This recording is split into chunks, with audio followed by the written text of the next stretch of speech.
If you have to put soap on a wall and rub your body on the wall, find a way.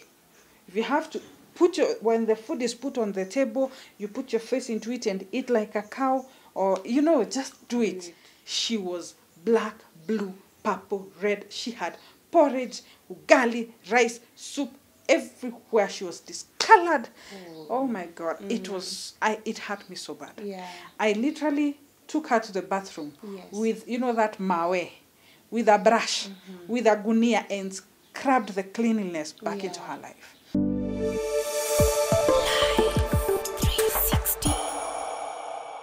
Hi, once again, welcome to Life 360. My name is Robbie Omondi. Remember, Life 360, we talk about everything to do with life, what pertains to you, not just health. That's why we call it Life 360. And today, I'm speaking to Pauline, who will be taking us through DJ Wiwa's journey. When I talk about DJ Wiwa, some of you have heard about her, some of you have not. I'm talking about the foot DJ. Very interesting. Personally, I'm very eager to know how this came to be, how has her journey been, and it's very interesting to see the growth that she has had over a period of time. I'm sure you also want to know this. So allow me to introduce to you Pauline. Karibu sana. Tell us who Pauline is and who is DJ Wiwa to you.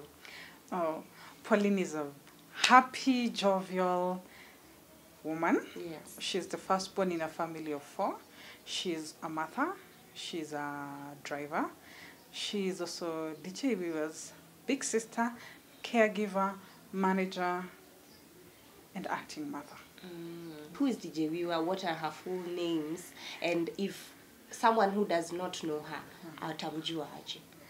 Oh, DJ Wiwa, you'll know her. Definitely, DJ Wiwa, you have to actually notice her. In a crowd, she can never, ever blend in. No, because there's always something about her that has people picking her out in a crowd. She's a very passionate girl. She loves music. DJ Wiwa was born with cerebral palsy from birth. Our late mom, may God rest her soul in peace, actually noticed that there was something different about Wiwa from the time she was 3 months. Because then Wiwa had very stiff hands. They were all like here, like very tight and very stiff. So that's when my mom started taking her from one hospital to another. They did scans, they did everything. Eventually she was told DJ Wiwa has cerebral palsy, and there are areas of her that have been affected, and she was actually notified earlier that DJ Wiwa will have delayed milestones. So from the very beginning, her milestones were quite delayed, but she did manage to sit at the right time and stand at the right time. The walking was a struggle. So we would put her to stand, holding her hands. She would stand, but then she wouldn't be able to coordinate how to move the feet. But the interesting thing is, though she had delayed speech and she was drooling, her mouth, she always was drooling all the time. Wiwa has always been a people person. She loved being with friends, she loved being with family, having fun, and she was very playful. So on this particular day, the attendant at the computer games didn't want Wiwa to come. So he asked the other children to leave her behind. And my sister and her friend were okay with leaving her behind. And this time round, I was like, I have been carrying her also for so long, so also today I will not carry her. So I was just playing with them, and I watched them leave her.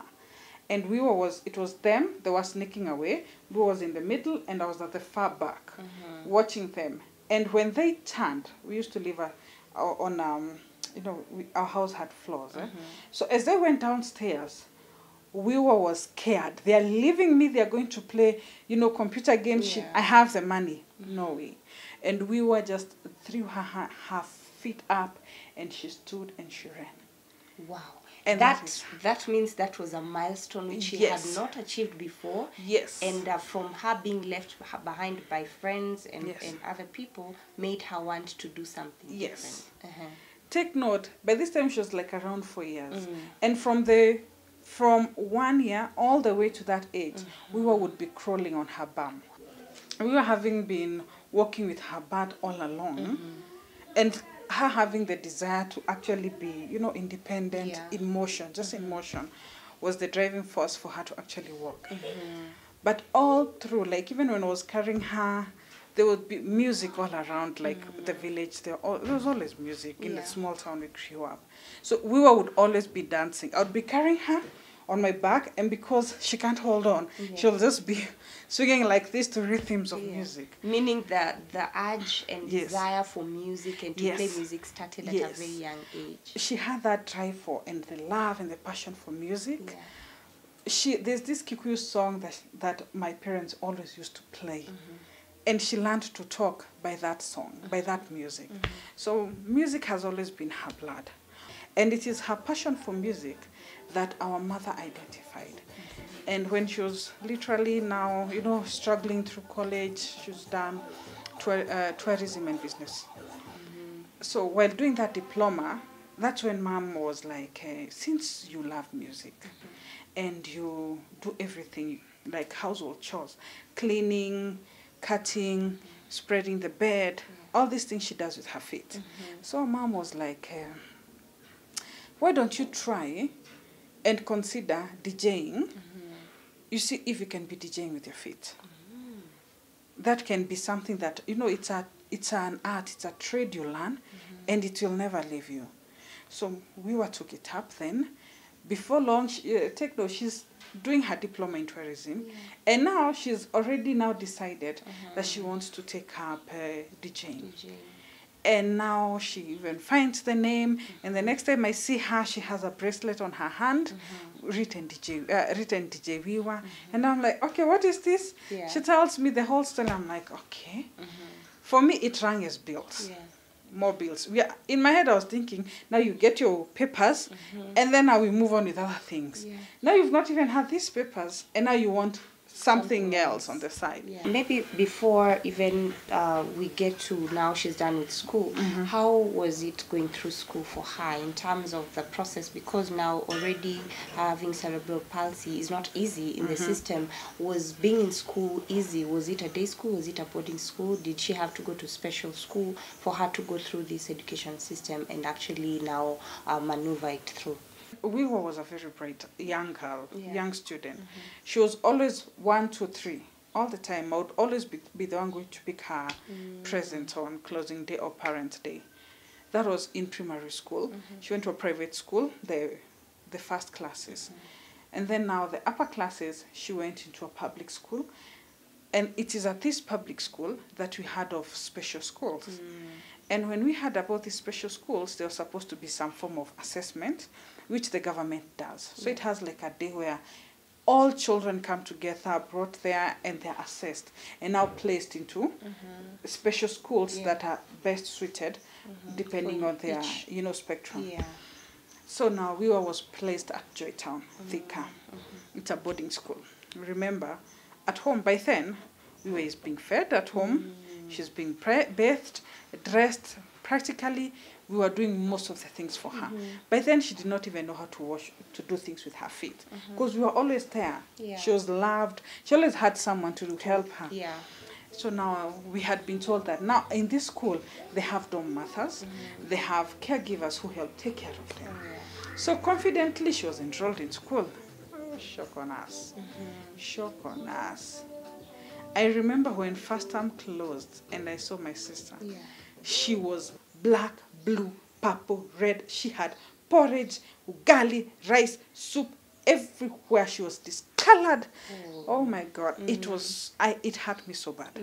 I literally took her to the bathroom with, you know, that mawe, with a brush, with a gunia, and scrubbed the cleanliness back into her life.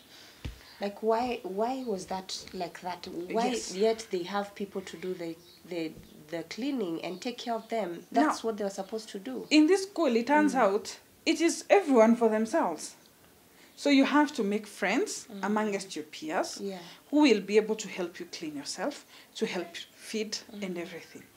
But in this case, she was in she was in class 5, but in a dorm for class 7s or older girls. So you see, they're not even hanging out in the same circle outside the dorm.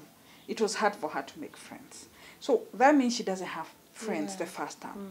So she has no one to feed her, no one to clothe her.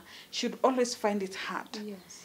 Even feeding, she would have, if someone is feeding her, they would eat like some of her food. Yeah. And you know, primary school food is very little, little. in boarding school. So the food is little. Normally you won't get full on your food, the portion you've been given. Then someone eats that portion on your behalf because they're feeding you. It was tough. So when first time closed, my sister was done with school. Yeah. She was like, I'm not going back to that school. I'm like, no, you have to go back. Because back at home, things were not working well. Okay. Then our parents were having a lot of domestic issues. So things were not okay. I was like, no, you can't be left at home. You can't. She was done with school.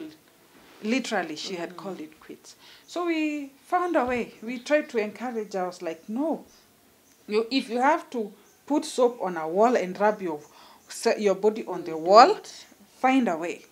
If you have to when the food is put on the table, you put your face into it and eat like a cow, or, you know, just do it. Get it done. Even if you have to grab the cup with your mouth and, you know, with your teeth and drink the porridge or the tea, something will get in and you'll survive. But school is a must. It's the best place. That was like, at that moment in life, because of everything that was going around, boarding school was the best place for her. While walking, she saw a straw on the ground. I used dirty straw. She picked it up, found a way to clean it, and she drank porridge, tea, water with that straw for the whole time. Yes. So she learned now how to adapt to her environment. This is where now she would make friends in a way that you have hands. You have one hand that you can help me wear like a dress. Then another one will help her wear the blouse. So she would wake up very early and now ask of something from several friends. So now, up to this end, ndio aweze kubuild this DJing talent. How did it come to be? How did the passion and talent build up to where she is now? So now the passion started. Now when our late mom suggested it, she picked it up and she started working on it. She came up with the name, found some, you know, artwork and branding, you know. She owned it. Yeah. Then now she was done with the college for tourism. So she came up with the idea of hooking earrings.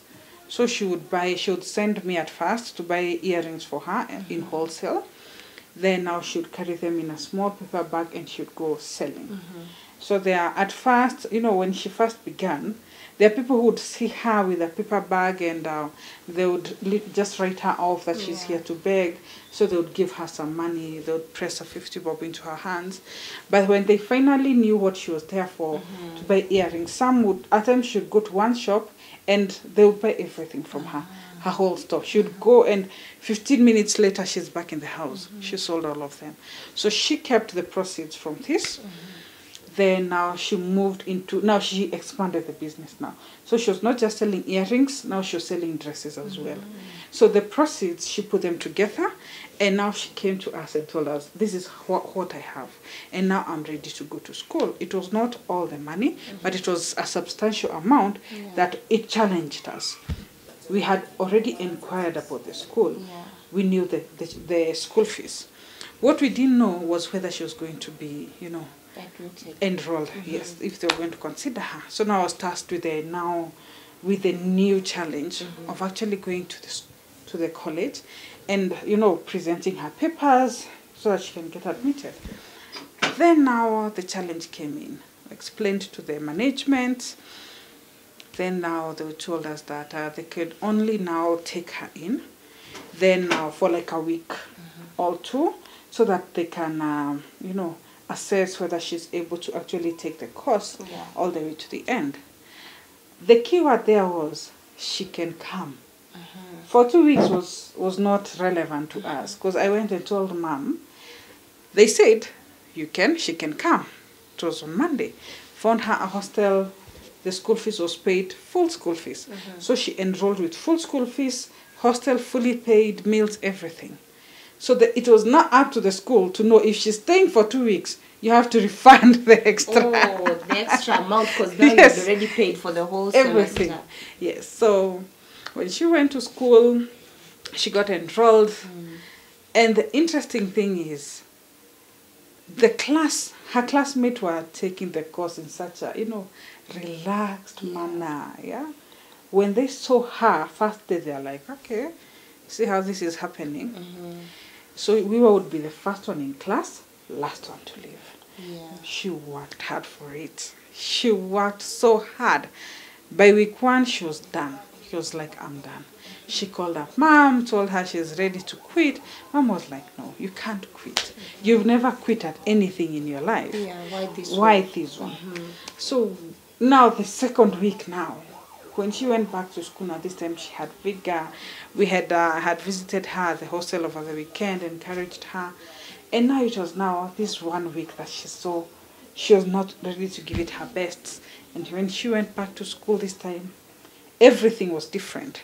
When she went to class, she was not the only one in class. Other students had also come earlier because they had been challenged by her the previous week.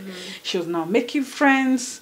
Everything was now working. Whatever she had been practicing the previous week, this week was now, easier. The same thing. It's now easier because now she has now become accustomed to it. Now, maybe the first week, what was the reason for her wanting to stop? Is it because there was no motivation from the other students who were doing the same DJing course, or what was the reason? Or the same challenges that she had in high school? Well, you take note that the deck she was using at school is being used by several students. Okay. And it is set for several, for a large number of students.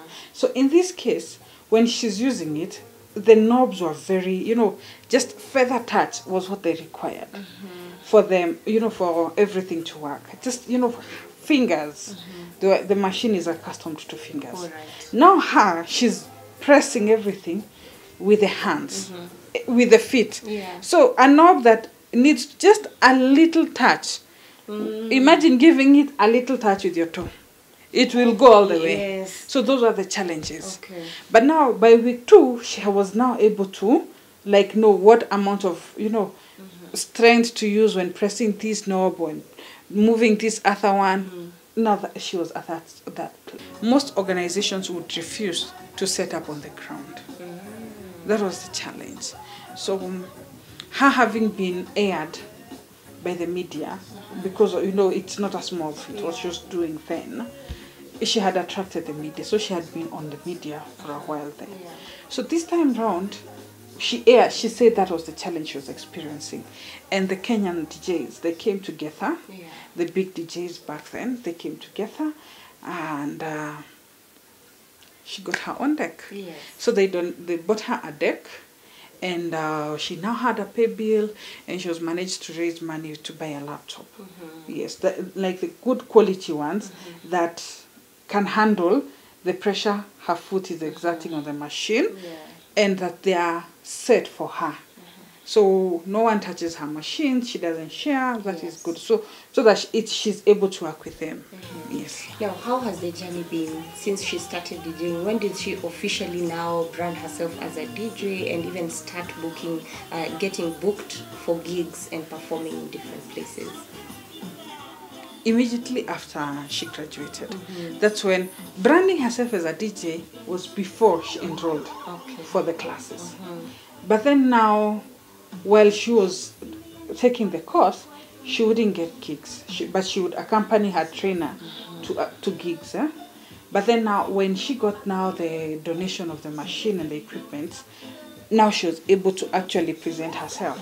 That you were saying you won't give me this gig because you don't want to set your machine on the ground. Now I have mine. Yes. I can come with mine, yes. I can set up. Yes. So now when she started doing that, now she started being booked for gigs. We went from small gigs in clubs and small parties, house parties. Now she's doing corporate events in Kenya and abroad. She's now an international DJ. Okay, I've always been an outspoken person, but I've always feared being judged by people. But I remember on my birthday, I put everything aside And I made a move towards one person. And the words I said, I didn't even introduce myself. I spoke for my sister. I spoke for DJ Wiwa. And this guy turned out, all I wanted was this guy, Oga Olajide. All I wanted him to do was introduce me to the UN guys so that they can fund my sister. Then she was looking for equipment. She now wanted to be letting sound. Okay. So I spoke to this guy because I had seen him alight this vehicle that was branded UNFP. Okay. So all I needed was, for him, for the connection. And it took me a lot of courage. So when I spoke to this guy, he told me, show me that girl. Wow. And as we walked to where she was, I looked at the dais and my sister was not there. I instantly panicked. My English went. But she saw me. I made a right turn. She saw me.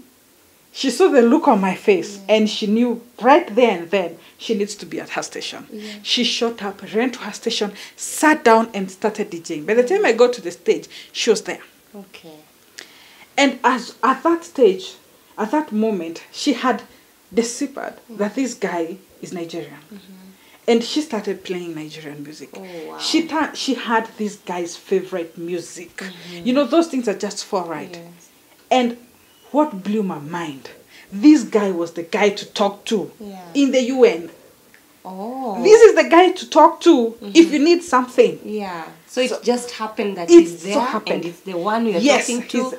Okay. And everything clicked. Next thing I'm seeing UN media personnel, cameras, everything rolling. Everything. 2 weeks later, we are flying to Mombasa. Wow. We are speaking in this forum and fingers are just clicking like this. Money is donated. We get equipment. We send them the whole briefing. We accounted for every coin that was donated to us. And we were able to get this. This we are not able to get. 2 months later, the ones we were not able to get, we were donated. They were given to us. And this whole thing, as in just watching her blossom and, watching her, how she's so hardworking, passionate about her own dreams. Like, if she wants something, she will pray about it, she will speak about it, she will say, this is what it's going to be about me. Has literally brought me out of my cocoon, where I was waiting for someone to hold my hand and take my hand and, help me or, guide me. I've seen her fight her battles, like set goals, achieve them, set new ones, achieve them. It has brought all that out. It was in me. Now I'm a go-getter, now a strong woman. Through her now, even you are more stronger. Yes. And now I'm not a woye. From you now, you've spoken what has changed in you by being with her, learning with her, growing with her. What do you see in her? Like, what does she feel? Because I know you speak for her because you understand her journey. You understand what she has had to go through. How does she feel being in this journey, growing and seeing even her dreams coming true? How would you say she is now? Right now, she has big dreams. Big sweet dreams. I see her just saying all she wants is a soft life. And she's working towards that soft life. And it's so sweet, and she says it and she's like, wow, I also want a piece of that. Yes. So where she's going, the whole journey, she's so passionate about herself. Her self-esteem is through the roof. People try to bully her on social media. It doesn't bother her. She believes in herself so much, and it is the positivity. Yes. She's now, at the moment, she's even, because of her being out and being such a motivation, so many other persons who are differently abled are turning to her. And they're like, can you help me, put me on the right path? I want to be your friend. There are people who are looking up to her for mentorship. Talk to us about the bullying. When you mention about the bullying, I'm sure people would want to know, why would someone bully, someone who's really talented? Many people are living with cerebral palsy out here. Why pick on her? What are some of the things that came out that made you maybe feel a certain way about the kind of comments and maybe outbursts from social media? When she started being, interviewed in the media over COVID, there was also this online DJ, and people would literally, gift her. Yeah. We would find evil comments there, and I would be the one bashing them. Like, people would tell her, you're pretending, you're not disabled, you were created. Someone even told her that she was created by the devil, literally. That you are created by the devil. Give me all the money you have. What? Put it in this envelope so that I pray for you and you'll be okay. Really? Really? This girl, that's harsh. Very harsh. People have told her, come to this country, there's this pastor who will pray for you. People have told her you were sold, your parents sold you, that's why they had money and now you're here. Oh my God. People have bullied her so much. There are times she's been told she's heterosexual. Times when you wear jeans and there's this folds, Yes. But how did that make you guys feel? How did she feel about it? At first, I would show up like boom, boom, boom. Yes. And make sure you also give them a piece of your mind. Yes, I'll give them like a good piece of my mind with my name. Yes. Not like with a pseudo account. No, with my real page. Like, I'll be fair. And then she started, like, anyone who would do this to her should, like, pick it out and do a TikTok on it. And should be dancing, like, Yeah, that's your own problem. Yes. So eventually I stopped because I realized this girl is not bothered by this. The journey of DJ Wiwa is a beautiful journey. Yes. And from now, living with cerebral palsy up to now, she has made a life for herself. She has made a name for herself. How is her health? And has it been a challenge or the way for her to actually step up and be who she is at the moment? First, DJ Wiwa has cerebral palsy on the mild spectrum side of it. So it has affected her speech. It's a little blurry. Then now her hands, it affected the nerves of her hands. Plus she also has one shorter hand. It affects her balance. So at times you find when she's walking, she bends a little. Because normally you walk like this. Now her hands are stiff, so her walk is like this. Or like this, depending on the season. When it's very cold, her hands ache. Okay. Then so that means she always has to have a sweater. That's how she manages her health. So now being an adult, when she was younger, we didn't manage her health at all. We did nothing. But back before now our parents started having all these domestic issues, she had a physiotherapist who would come at home and now take her through the physiotherapy at home. But then now when issues started and she went to boarding school, nothing happened. It was just normal nutrition at home. But right now that she's now an adult, she's earning some money, she's taking good care of herself. You'll notice she's very particular on when she eats her fruits, when she does her juice, when she does her lemons. She also loves exercising. Is very choosy on what she eats. So that means that she takes care. She takes note of the fact that if she was to go to be overweight, she wouldn't have the use of her feet. Yeah. You understand that? Eh? So that now is something that she takes care of. You will see that there are times she knows she will eat her meals way earlier before bed, so that now the digestion is done and she's still healthy. She does not take any supplements or any meds. But depending on the side of the cerebral spectrum you're on, there are children or people who need to take specific medications on a daily basis to manage all the issues that come with that spectrum. So for health, it's normal food, nutrition, healthy kind on the healthy side. She's very particular on healthy foods. Yes. Now, maybe a word for generally, if you're to speak to someone else who feels maybe their world is over because maybe they're living with a condition or they have a few challenges here and there. DJ Wiwa is a living example of, you know, overcoming the challenges, either the ones we were born with or the ones that life throws at us. A word for anyone like that. One, you are wholesome, you're beautiful, and you're wonderfully created. And each one of us was born with something that God put in us so that we can be able to, you know, fend for ourselves. So just look outside the box. Don't focus on the box. You know, it doesn't have to be A, B, C. It can be B, C, B. Anyway. Or you can be D, Z, any whole mixture. As long as you're able to, you know, earn a living. See, if you're able to use your hands, or you're able to use your finger, or you're able to use your mouth, whatever one thing that you're saying you're good at, stick to it, work on it, nurture it, you know, sharpen it to a point that you can be able, you know, to sustain yourself with it. Having a child with who's differently abled is not the end of the world. It's God's gift. Yes. Thank you very much. So to my viewers, I would like for us to see what DJ Wiwa has to do for us, because it's interesting and I'm very eager to also learn a few things about DJ. And before I sign out, allow us to go and see what DJ Wiwa has in store for us.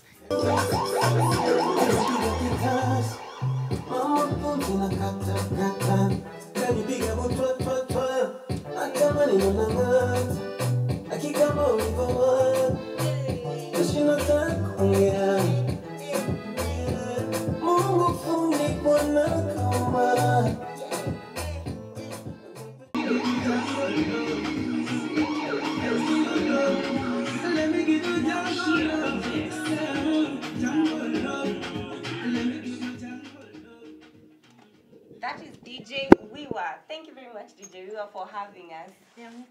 Yes, so what wakupatia aje? Social media, DJ Wiwa, kila mahali, na manifuk for gigs, and Thank you very much. Book for gigs. So that is DJ Wiwa, and I hope after doing this story you will be encouraged. There is nothing that is limiting you to be who you want to be or to go after your dreams. DJ Wiwa is a living testimony for that. If you wish to book her, I will definitely put her contacts down below so that you can call or reach out to their social media pages. Feel free to reach out to them if you have events, weddings, whatever events that you have. She is available with all her equipment to come and DJ at your event. Thank you very much for tuning in up to this end. This is Life 360. Until next time, my name is Robbie Omondi. Bye. bye. We can continue the music. Yes.